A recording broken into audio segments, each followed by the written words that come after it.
Welcome to Sour Truth Media Network. Today, as a subsidiary of the Sour Truth Entertainment Media Group, we are introducing two new programs, Sour Truth Media 2020 Profile and Sour Truth Media Post-News Podcasting. Here is what's coming up soon. Sour Truth Media on its premier 2020 Profile program under the heading of the Diplomat Son's Diary, using a diary as its primary source, will attempt to examine the making of this young East African nation of Eritrea. To be specific, we will have a look at the past and present chronicle of the Eritrean Revolution and its revolutionaries, that is, the courageous can-do people of Eritrea. 2020 will begin by skimming through the diary holder's life experience in Eritrea. To better manage time and priorities, we will try to condense this old 1970s era narrative and concentrate on more significant current affairs that is haunting the people of Eritrea. The profile will begin by glancing through the times of struggle for independence and show how those daring young men and women of their time, despite all the odds being stacked up against them, managed to win the war. But then, in spite of all the sacrifices made, we will see how they chose or self-imposed to adapting silence when everything they fought for seems to have gone sour. Note, the word sour is chosen here for its politically correctness and is not to undermine the demeanor of the action taken at the time. With drawing a distinction between Eritrea, the geographical area, and that of Eritrea, the people, it seems like the fighters succeeded in liberating the land but fell short from liberating its inhabitants. Or was that not their mandate, at least not in its entirety? If not, then who else was on duty? What about the general population's responsibility in that regard, especially that of the diaspora, since they were freer from the regime's immediate intimidation in raising the questions of why and why not early on? This may sound insignificant or inconsequential, but this is where the revolution's first debilitating cracks on accountability, or lack thereof, started to emerge. Of course, we're assuming there wasn't any sinister agenda to begin with, that is. Another important point or phrase that needs to be addressed here is whether one can decode the art of revolution and be able to assign a verifiable quantitative value to it. Let's try to make this a little more coherent by putting it in perspective. If Eritrea is still bleeding of her young human capital, and democracy and justice in the country are far-fetched dreams, then based on a quantitative value assignment proposition, if the values returned out to be miserable, then would it be fair if one dares to question the value of the Eritrean Revolution itself? What about the endeavor of those brave revolutionaries? Now, by the same token, if one measures the values of today's Eritrea standing in direct proportion to the revolution, would it also be fair in concluding the existence of flaw within its composite? Or simply said, were there any Trojans leading the movement and later managed to hijack the revolution? Because even the word's freedom fighters negates its richer objective when one gets to examine the current status of life in Eritrea. I know this may be hard to chew for some of my beloved Eritrean friends, but 60,000 Eritreans didn't give their life to see today's Eritrea as it stands. This last statement or frame of thought is in memory of the lady in Asmara who threw 3 picture frames of her martyred kids at the units of an Eritrean military when they came to demolish her building around 5 years ago, which the profile will get to later in the story. Next, 2020 Profile will try to pave the way of getting to know the current Eritrean culture, a culture which could be seen as consisting of three main segments. We will omit any sub-segment as to not clutter the story at this time. One of those main segments is the diaspora segment, which can mostly be described as a culture of sleep in motion, stuck in denial, or just simply a blind obedient culture. Please note, this description only applies to their activity to keeping their homeland regime in check. Otherwise, follow the Eritreans throughout Africa, Middle East, Europe, and North America, and their ability to survive and thrive is nothing short of exemplary. The second segment, the one at base, is a visionless culture who's left in the dark. I mean literally in the dark, as we will explore later in the story. We will get to the third segment, the slave driver segment, whose job is to sow seeds of discord, intimidate, misinform, and most of all, to create and maintain mistrust between every Eritrean at the end. Next, the elusive reference of time. Eritrea, we could just use a layer to represent quantity of time and assign a layer to equal, say, like a year. With plenty of historical layers, Eritreans keep propagating one layer after another, hoping the next layer will be a better one, completely refusing to look back and ask why so many layers where the newer ones are often worse than the last. Want to see this in action? Compile and watch Mr. Isaiah's annual speech for the last 30 years, and then try to compare and contrast that to the country's progress or lack thereof. Another aspect of this story that makes it so unique and at times mind-boggling is its irrational complexity. As it goes through the story and try to make sense of its twists and turns, hopelessness ensues you. You can see a clear manifestation of courage, devotion, and sacrifice by the people of Eritrea, as it is complemented at first, but then slowly rabbit out by deception and lies, maybe even full-fledged betrayal by those who were entrusted the most. Yes, betrayal that goes all the way up the chain of command, spearheaded by the commander himself, that is Mr. Isaiah's F. Worky. This is a long story that goes back to the 1970s, straight out of the diplomat's diary, dedicated to the martyrs Mokos Berhane of Zvansenke, Abraham Takle of Gazbanda, Hewitt of Adi Hausa, who were the diplomat's son's friends in the late 1970s, not to mention all Eritrean martyrs who fell for their fellow Eritreans. Here are some sour but true facts about Eritrea to kick around as we wait for clearance to take off with the full story. Sour but true. In Eritrea, one can go to jail, serve time, and get released by getting dropped somewhere around town without ever being told what his or her crime was. There were also times when young Eritreans were serving time in jail for allegedly having thought of leaving the country.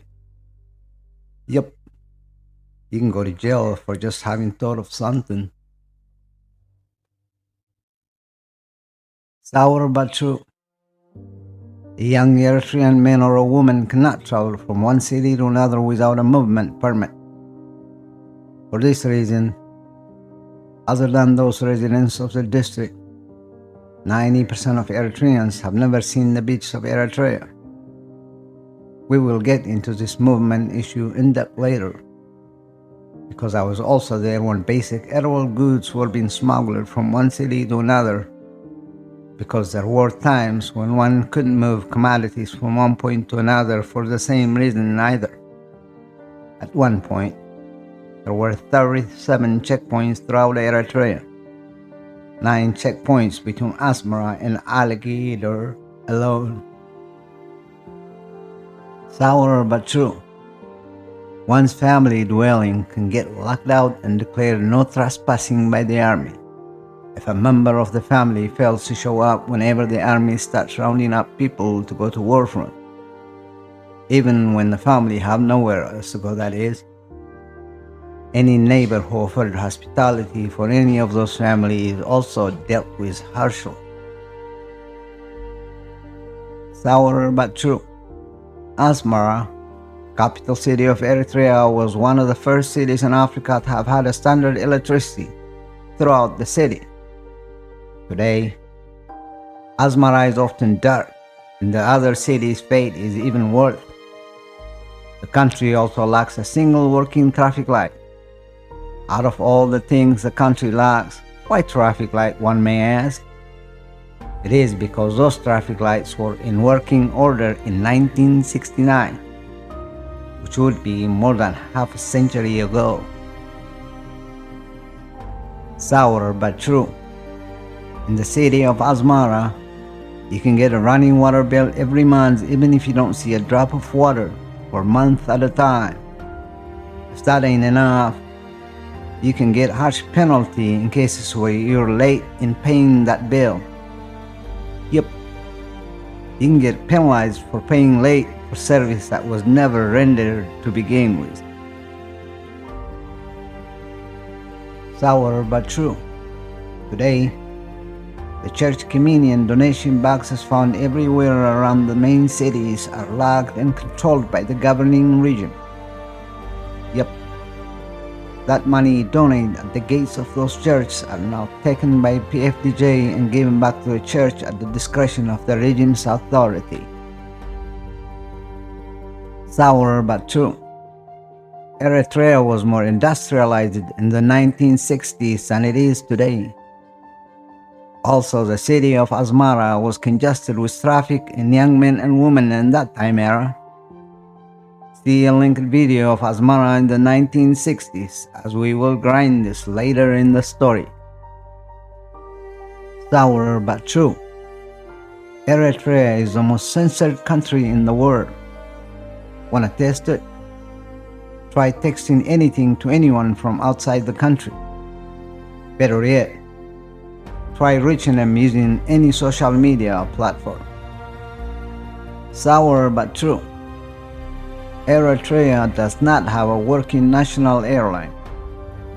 How they incapacitated that airline is a whole story on its own.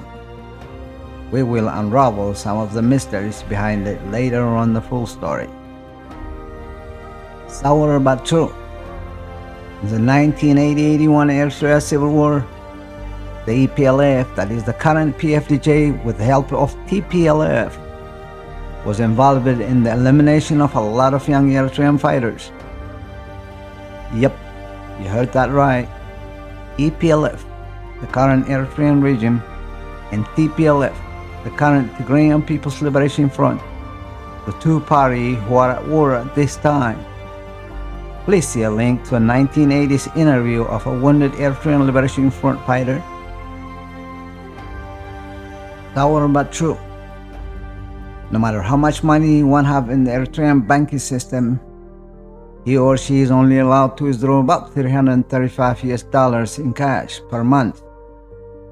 Only exception will be for one to apply for an extra allowance on some special situations such as wedding or the passing of a family member. The ceremony surrounding the process of that application is another story by itself, as we will see later in the story. Sour but true. General residential housing construction has been stopped for more than 16 years. The average rental cost of housing in the city is often greater than the entire salary of an average Eritrean worker. There were two major housing project schemes where the current regime, PFDJ, drained millions of dollars from the diaspora community with nothing to show for. We will be getting into this engrossing project again later in the story. And we will try to stop here of this list, for it is endless. Next, 2020 profile will try to dissect the art of questioning authorities or the system, lack thereof, and the consequences that follow. An Eritrean platoon leader in the city of Karen once told me, "It's easy to hear good things around here, but if you want to hear or know otherwise, then some persistent inquiring becomes imperative. And for the fear of the unknown, inquiring is just not exercised often around here." He was referring to questioning, but he was uncomfortable to even use the word question at that time. Today, this is the fundamental question that's haunting the Eritrean society. Remember earlier when we said the revolution's first cracks on accountability or lack thereof started to emerge? Well, the full story will try to establish the rupture of those cracks and the consequences that followed when nobody was willing to question when chaotic and sometimes illogical actions were adopted throughout the country. This is so central part of the story. We will try to include some examples even at this introductory stage of the article.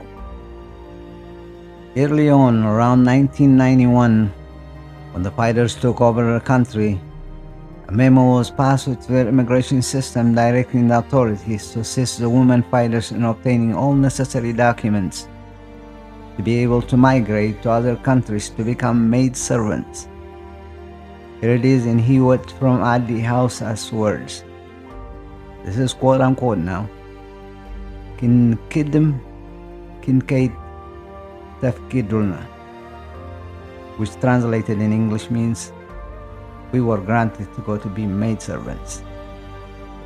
This was dehumanizing act, especially to those women who just came from making a lot of history in the field of warfare. We will expand on this together with the case of the shooting of 11 disabled veterans in the vicinity of Mayabar later in the story.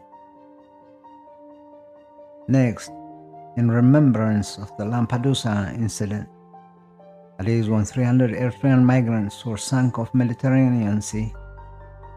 I was in Sudan when I first heard of the incident. It was reported by the Eritrean government-owned news media TV area. There, they had the audacity to identify the victims as an African migrants. Boy, I thought that was low. But then, at least in that time era, there was no bottom in Eritrea, as it was followed by Mr. Isaiah's comment of why did they go there, or something to that nature. I was in Khartoum, the capital city of Sudan, when I heard it first. There was a lot of sadness around the Eritrean community of Khartoum then. I didn't stay long though. I had to go back to Eritrea. We will see how the Eritrean authorities were suppressing the locals from talking about those 300 victims later on the story. The question that begs itself here is, why didn't Eritreans, at least those who can, like the diaspora community, raise a question of why not then too? Early on last year, there was a gathering of young Eritreans in the name of YPFDJ in Italy. Without naming names, I got to meet two young men who was wearing a t-shirt with a graphics picture of YPFDJ. I had the opportunity to ask them if they knew what the letters D and J in YPFDJ stood for. There was a pause momentarily as they stared into each other's eyes. But then, one of them answers in a form of question. "Is it democracy and justice?" he said. I then proceeded with telling them about their peer sister, Siham Ali Abdu, who was in prison since she was just 15 years old, to see their reaction as a matter of justice. Their answer was quote unquote, "No, we didn't know who Siam is." again as they stared at one another. Sipping on my cold soda, I stood there with them for about 3 minutes to see if the number and words of 15-year-old bothered them enough to raise any question. Again, not a word. Now, if your main gathering is for democracy and justice, and I just told you about a 15-year-old being imprisoned and failed to commence a single question of why, then there is something unnatural about it that is enticing, because this was the age where they were supposed to be becoming the new Eritrean revolutionaries. And the art of becoming a revolutionary starts with being a voice for the voiceless, by triggering questions in a young, gutsy manner. I'm just going to hope that the two young men I met then are hearing this cast and are free and willing to help me understand the mystery of their silence. Finally, 2020 Profile will have a look at some serious events with particular cause and effect that has been and still are happening in Eritrea.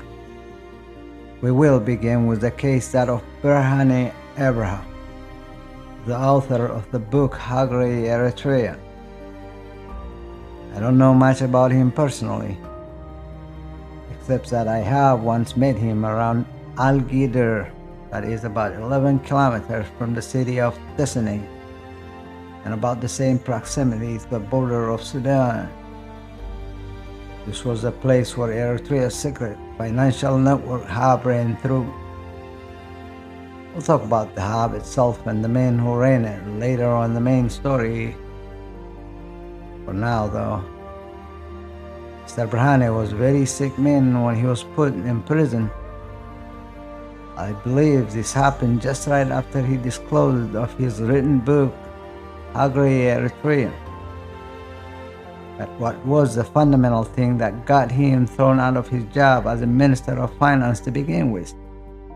After all, what he wrote in the book wasn't something new to Mr. Isaiah's at all. What got into Mr. Afwerki's nerve was the question of accountability. Simply put, Mr. Berhane wanted to know where Eritrea's money is coming from and where it is going, which was his duly right to ask as a Minister of Finance. We will dig into this further in the story, as there are a lot of cause and effects intermingled into it. The next story we will try to untangle will be that of the brother of the one CEO of the Commercial Bank of Eritrea, that is Mr. Imane Tesfaye of Adi Nefas. Though he died in prison not long ago, we will try to concentrate on the cause of his brother's death that happened about 10 or 15 years ago. We're only bringing this issue to highlight the cause of recent POW who was known to have been unwell or mentally ill per se. Imane's brother died when he was rounded up by the Eritrean army in the city of Asmara, put in a camp around the Adi Aveito area. He was a sick man and wasn't supposed to be picked up with a mask by the operation known by locals as a Hifa. They identified him later as who he was, but by then he was already dead. We will see how his case is similar to that of recent POW and the cause and effect of rounding up people in random, which is common happening gig in Eritrea. Another recent event that's relevant to what we're talking about and is being circulating on mass media is that of a video of a hyena running inside the city of Asmara, and a plea of a young lady who was being bitten by a hyena and asking for financial assistance. With the latter video, a person was heard trying to present a rosy picture of that event. He was presenting it as an evidence as if the country's wild animals were making a comeback, or something along that line. First, What brought this animal to the center of the city is a fundamental breakdown of a system at work. The two images being circulating in the media are elementary parts of a dark and deep problem. Here are some integral parts of the problem that are not on mass media, at least not collectively. First, hyena warning has been issued to the villages that surround the city of Asmara, especially to the vicinity of Adi Abito for the past 10 years or so. Second, a major European airline established service to Asmara International Airport, and reportedly, this issue was identified as one of its problems. We are working with that airline for some permission, including the disclosing of the airline's name. Third, the dysfunction or impairment of Eritrea's animal skin processing industry. Fourth, the distribution of land for industrialization around, I believe it's named Adi Quadad, but then debilitating those entrepreneurs by preventing them from getting things they needed to pursue their objective. There is also a video ran by Eritrea where the government accuses those land recipients of not utilizing the land given to them, despite of preventing them from doing so, as stated earlier, as we will also see later in the story. I once met a young Egyptian in Cairo, Egypt, who had spent a better time in Eritrea. I believe it's safe to say he was in the field of medicine and knew Eritrea very well. I remember him telling me how quiet and nice it is to live in Eritrea. Among other things, he was comparing life in Cairo to that of Asmara. And then all of a sudden, he makes this surprising remark.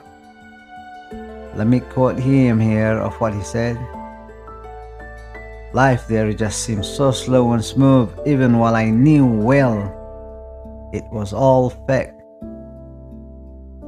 I stood there staring at his lips as if I have never heard the word fake before. Yes, he didn't just say it.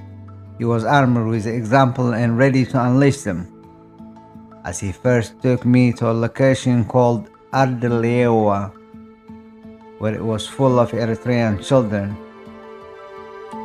We will explore his interesting perspective of Eritrea and how he had me look at Eritrea from a different prism. In fact, he had me raise this question all over again, and some of the building blocks of Eritrean history as well as current reality really be inconsistent with tangibility or how things really are? If so, which part? Where would the starting point be? How does one separate good that was built by the sweat and blood of young Eritreans and reconcile the actors? If we can take a close look at the EPLF/PFDJ's track records, it's not just fallacious, it tends to defy logic as it is full of inconsistencies. After 30 years of struggle and loss of 60,000 young men and women, with the help of TPLF, it was able to defeat the mainly ethnic Amhara-dominated government of Ethiopia. Yes, they carried TPLF to the capital city of Addis too. A few years later, it fought the Tigrayan-dominated government of Ethiopia and, according to Mr. Isaias, lost 22,000 Eritrean lives. We'll have a look at that number again later. Today, it's at war with the help of mainly ethnic Amharas against its co-conspirator TPLF, losing an undisclosed number of Eritreans. The country's been independent for the last 31 years. It has a rough relationship with all its neighbors, including Sudan, Djibouti, Ethiopia, Somalia, and Yemen, which includes armed conflict with most of them, that is. Back to base, It eliminated also the only internationally recognized University of Asmara. It disintegrated the industrialization posture of Eritrea. And most of all, it sucked dry the vital bloodline of the country, that is the young men and women of Eritrea. Just to highlight that last frame of thought, today an Eritrean can land at just about any entry port of any country in the world and just say Eritrea, nothing else, just the Eritrea. He or she will be surprised to know that they have a code for them pre-assigned on how to handle their case. It's perplexing for such a small country to lose its young to this magnitude. This is just the tip of the iceberg and what's coming up on our Sartor's Media Network 2020 profile program, in addition to our STMN Post News podcast program. Thank you for listening.